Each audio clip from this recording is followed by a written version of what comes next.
Tranca, no nos volvimos anticiencia, no nos volvimos fundamentalistas bíblicos, nada de eso. Pero si vamos a discutir seriamente esto de la Tierra gira alrededor del Sol como verdad dogmática, porque el dogmatismo no solo viste sotanas.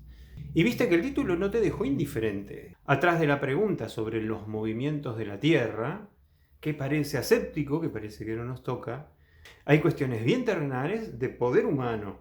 Hoy en el saber colectivo vamos a hablar, en primer lugar, de las razones históricas y políticas, y después vamos a revisar qué tiene la ciencia para decir sobre esto. Hace bastante más que 2000 años, un señor llamado Aristóteles, cuyo discípulo era Platón, cuyo discípulo era Sócrates, hizo este razonamiento.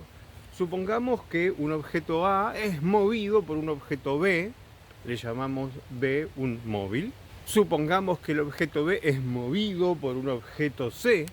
¿Cuántos móviles puede haber? Aristóteles razonó, no puede haber infinitos. En algún lugar se tiene que terminar la cadena y entonces tiene que haber un primer móvil. O sea, el objeto realmente quieto. Y ese objeto realmente quieto, razonaba Aristóteles, es la propia esfera de la Tierra, centro del universo, alrededor del que se movía todo el cielo, todos los objetos conocidos en la época. Por supuesto, Aristóteles dijo muchas cosas más, pero lo que nos importa para esta historia es que Aristóteles fue el tutor de un príncipe macedonio que eventualmente conquistó el mundo griego de entonces y después conquistó Egipto y conquistó Persia y conquistó parte de la India, vamos, toda la parte prestigiosa del mundo tal como lo conocían los griegos entonces.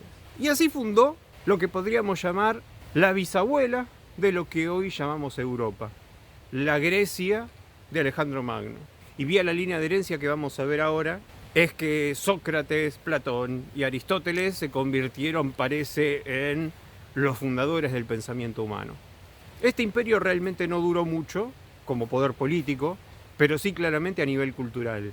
Algunos siglos después, una nueva potencia, la ciudad de Roma, terminó invadiendo buena parte de lo que eran los dominios originales del imperio alejandrino, y como estas eran las partes más prestigiosas de ese imperio, terminaron de alguna manera asimilando toda esa cultura y así se constituyen en lo que podríamos decir el abuelo de lo que llamamos Europa.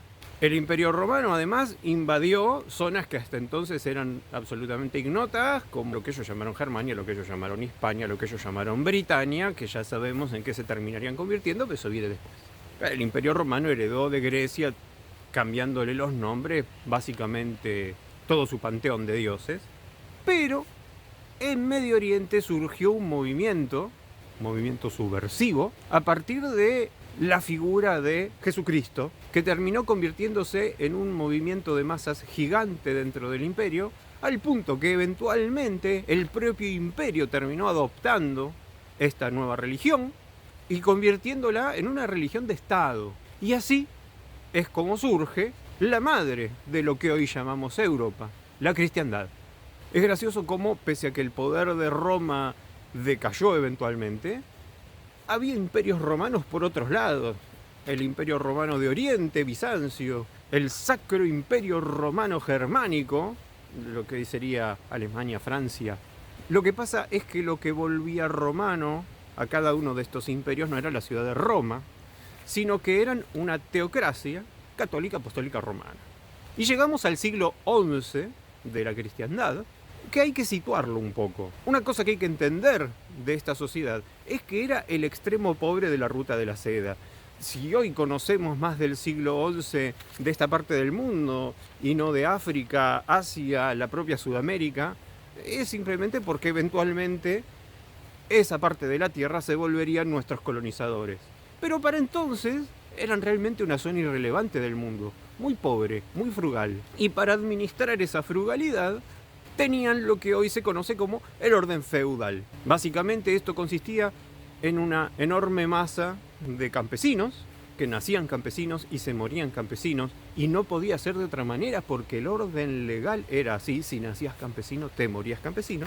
Además había una aristocracia, que era por supuesto un porcentaje ínfimo de la gente, y esta aristocracia no era simplemente gente con dinero, no era gente rica, era gente que tenía derechos de nacimiento.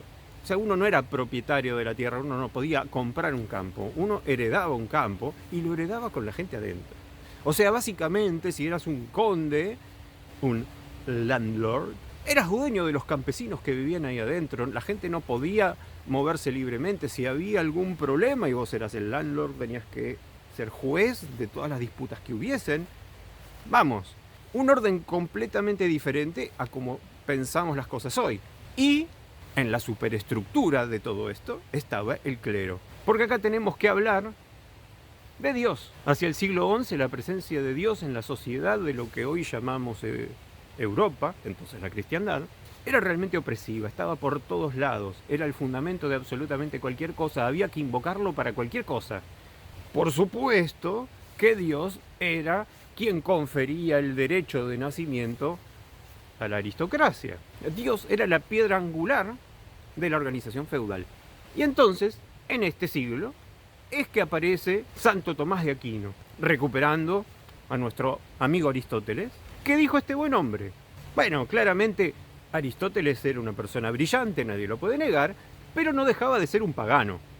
Ahora, yo, que además de ser brillante, tengo la fe correcta, dijo Santo Tomás, me doy cuenta que ese primer móvil del que hablaba Aristóteles, en realidad es Dios. ¡Pum! Santo Tomás puso al cosmos y a la quietud de la tierra en el orden feudal, como parte del esquema que sustentaba el orden social de esa época. Ahora bien, la cristiandad no se conformaba con ese estado de cosas. Ya alrededor de esta época empezó ciertas campañas de lo que hoy llamaríamos agresión colonialista sobre zonas más ricas de la tierra, Medio Oriente, ¿no? Tratando de hacer las famosas cruzadas, tratando de establecer reinos cristianos en Medio Oriente. Le fue bastante mal, pero hay una cruzada, que hoy no la llamamos cruzada, que le salió extremadamente bien. La cristiandad tomó al Andaluz, lo que hoy conocemos como España, y con los mismos métodos eventualmente se quedaron con América.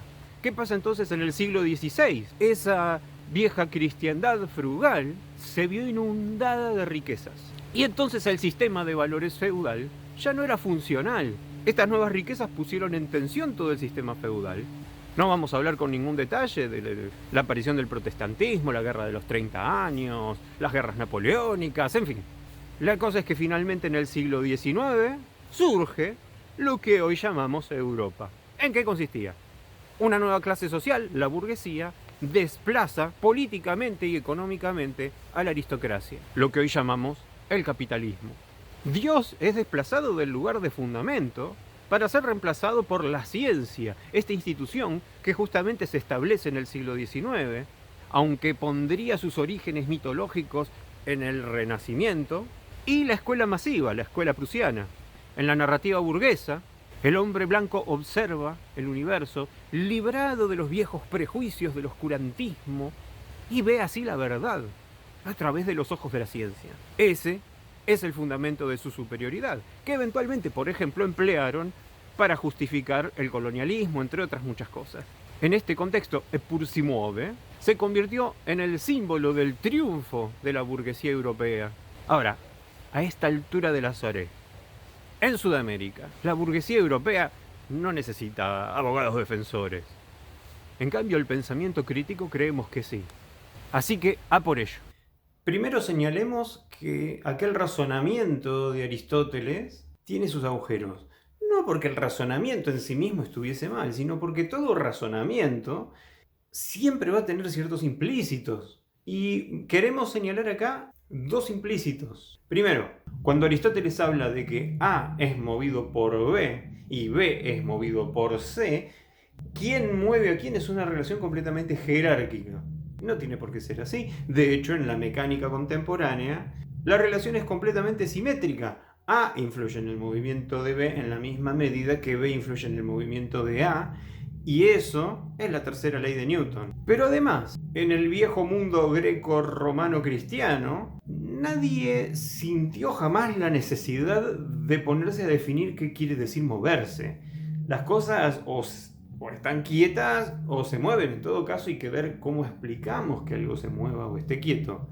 Ahora, desde tiempos de Galileo, ya acercándonos al fin de la cristiandad, el comienzo de Europa, aparece la necesidad de definir movimiento. Y el movimiento hoy en día es entendido como relativo. O sea, no hay cosas quietas absolutamente. Lo que llamamos quieto es lo que usamos como referencia. Siempre ponemos una referencia, siempre usamos una referencia. Por ejemplo, si ponemos nuestro telescopio para observar el cielo abulonado al piso, bueno, nuestro marco de referencia va a ser el piso. Y eso va a ser lo que llamamos el sistema topocéntrico. No porque esté centrado en un topo, sino porque está centrado en un sitio donde estamos nosotros. En ese sistema topocéntrico veremos las estrellas girando alrededor de ese telescopio, el Sol girando alrededor de ese telescopio, la Luna girando alrededor de ese telescopio. Pero pronto se dieron cuenta que hay un sistema que permite ver ciertas regularidades que el topocéntrico fijo al piso no permite, y es el topocéntrico fijo a las estrellas. Dejas las estrellas quietas, el horizonte gira, y cuando haces eso, porque vos fíjate que las estrellas se mueven todas juntas, si vos dejas quietas las estrellas, el Sol se mueve y unas poquitas estrellas más se mueven, y en ese momento lo llamaron planeta. Si a vos te indigna que Plutón dejara de ser un planeta, fíjate que en esa época el Sol y la Luna eran planetas y la Tierra no, porque la Tierra, en fin. Entonces planeta era lo que se movía respecto de las estrellas. Para poder hacer eso, dejar las estrellas quietas. Ahí ya tenemos un topocéntrico con estrellas fijadas. Y bueno, si ya vamos a fijar las estrellas, podemos fijar otras cosas, y alguien puede decir: ¿qué tipo de movimientos veremos si fijamos al Sol? Bueno, si fijas al Sol y fijas las estrellas, aparecen movimientos de ciertas regularidades que resultan intrigantes. El salto que apareció desde Copérnico hasta Newton es que con Newton aparece una posible explicación de los movimientos. La explicación son las leyes de Newton. Y para poder usar las leyes de Newton hay que usar un marco de referencia inercial, no vale cualquiera. En el caso de los planetas, dejar al Sol fijo y dejar a las estrellas fijas funciona, pero el Sol yendo en línea recta a velocidad constante y los planetas haciendo espirales alrededor es tan inercial como el sistema con el Sol quieto. Así que no hay más verdad en el Sol quieto y los planetas girando que en el Sol moviéndose en línea recta y los planetas yendo en espiral. Más aún, si uno quisiera usar el sistema topocéntrico, bueno, lo que pasaría es que estarías usando un marco no inercial, y el precio lo pagás teniendo que incluir fuerzas ficticias, fuerzas centrífugas, fuerzas de Coriolis, todas esas cosas. Se puede. ¿Es molesto? Es molesto. ¿Es más cómodo el marco inercial? Sí. Pero que se puede, se puede. Ahora, una cosa que nos podemos preguntar es: ¿por qué tenemos una teoría específica que nos fuerza ciertos marcos de referencia? ¿No será acaso la limitación a esos marcos de referencia una limitación de la propia teoría? Eso en el siglo XIX era una especulación, pero en el siglo XX no. Porque llegó el amigo Einstein con su teoría de la relatividad general, que nos cambió todo. Y sobre todo nos cambió la idea de marco inercial, de forma drástica. Si vos sos profe de física, sabés que esta habitación es bastante razonablemente un sistema inercial para la mayoría de los problemas que querramos resolver adentro de esta habitación. En relatividad general, no. En relatividad general, para que esta habitación sea inercial, tendría que estar en caída libre. Esto, así como está para la relatividad general, es equivalente a tener una habitación acelerada en el vacío. O sea, en presencia de campos gravitacionales, el campo local gravitacional en la relatividad general es equivalente a tener un sistema acelerado y por lo tanto no inercial. Entonces, si vos estás en órbita alrededor del Sol, es más inercial pensarte quieto y el cielo moviéndose. De hecho, es una muy mala idea en relatividad general usar un marco inercial, porque es muy complicado. ¿Qué sistemas de coordenadas usas en relatividad general? El que te simplifique las cuentas. Entonces, recapitulando, ¿qué nos dice la ciencia sobre cuál es el verdadero movimiento de los objetos? Nada. Lo quieto es una elección. Si para vos está quieta la Tierra, pues el Sol se mueve alrededor de la Tierra, y si lo quieto es el Sol, pues la Tierra se mueve alrededor del Sol. No hay más verdad en una cosa que en la otra. El único criterio es qué elección va a ser más útil para vos resolver el problema científico que quieras resolver. Y eso es todo. Entonces, ¿vamos a seguir perpetuando el mito del europeo burgués que va a conquistar el mundo con su inteligencia impoluta? ¿O vamos a defender que en nuestras aulas haya pensamiento crítico? Bueno, nada, con esto me despido. Ya saben, todo eso. Nos vemos en la próxima. Un abrazo grande.